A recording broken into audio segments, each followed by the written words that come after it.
Подожди. Снимаешь ты? Да? Точно снимаешь? Да. Ну идет вот 4-5. Да? Пошла. Ну давай, говори. Вот что осталось от 15-летней деятельности двух театров. Один театр 11 лет, другой театр 15 лет. Вот. История театра Погорелого. Двух театров. Самое страшное то, что мы сегодня дарим людям радость, знакомим людей с культурой не только нашего народа, но и с классикой культуры. И сегодня вот таким вот образом поступить с двумя театрами, это только одно может значить, что кому-то очень не хотелось бы, чтобы эти театры работали, кому-то не хотелось, чтобы мы находились впереди времени, чтобы мы могли заниматься своей деятельностью. Вот кому это надо, это большой вопрос. Кому-то, наверное, нужно, чтобы мы вот в таком вот положении находились. И мы, и вся наша республика в таком вот погорелом положении, чтобы оказались. Кому-то нужно загнать нас в пещеры, кому-то нужно, чтобы народ не развивался, чтобы не было культуры, чтобы не развивалась национальная культура, потому что театр юного зрителя работал с детишками. Он ставил в основном, ну не только, но и по большей части национальную драматургию, детскую. Мы работали больше тоже по национальной проблематике.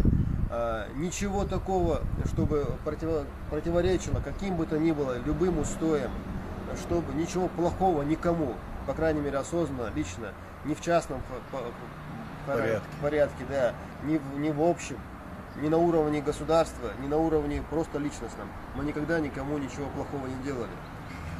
Значит, это не просто как конкретная месть кого-то, кому-то, да? Это чья-то позиция, кому-то очень хочется загнать национальную культуру вот в такое вот состояние, низвергнуть, чтобы все мы жили на пожарище, на пепелище. Соответственно, это отношение к нации, к народу, к республике. Кому-то это надо. Кому надо, нужно думать, кому нужно, чтобы мы так. Потому что 15 лет труда. Ведь не просто труда, это ведь не просто материальная ценность, это ведь не просто сгорели декорации, которые тоже очень немало стоят, потому что за 11 лет нашего труда, за 15 лет труда театра юного зрителя очень много средств, немалых средств для республики.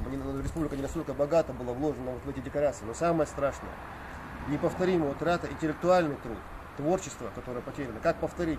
Декорации можно воссоздать. А как можно восстановить утерю интеллектуального труда, интеллектуальной ценности, творческой ценности? Ведь она неповторима. Это огромное количество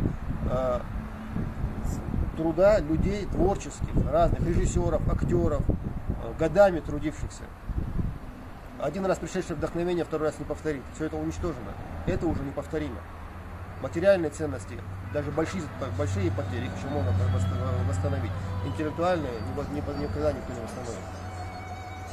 Я думаю, что не будет не лишним сказать и о том, что да, сегодня совершили вот такую акцию, забросили бутылки с зажигательной смесью, подожгли 2 театра, но пусть знают и те, кто будет смотреть этот ролик, что театры все равно будут жить, что театры восстановят, новые спектакли поставят, восстановят то, что было, и театры будут жить, вопреки всему тому, что бы они не хотели сделать. Вопреки всему. Что в пещеру народ, загнать целый народ в пещеру никому. Кто как бы плохо к этому народу не относился, к народу и театру в частности, никому не удастся. Ну и все. Все, хватит. لا شوف حاجته يا حمد شو شيء وشو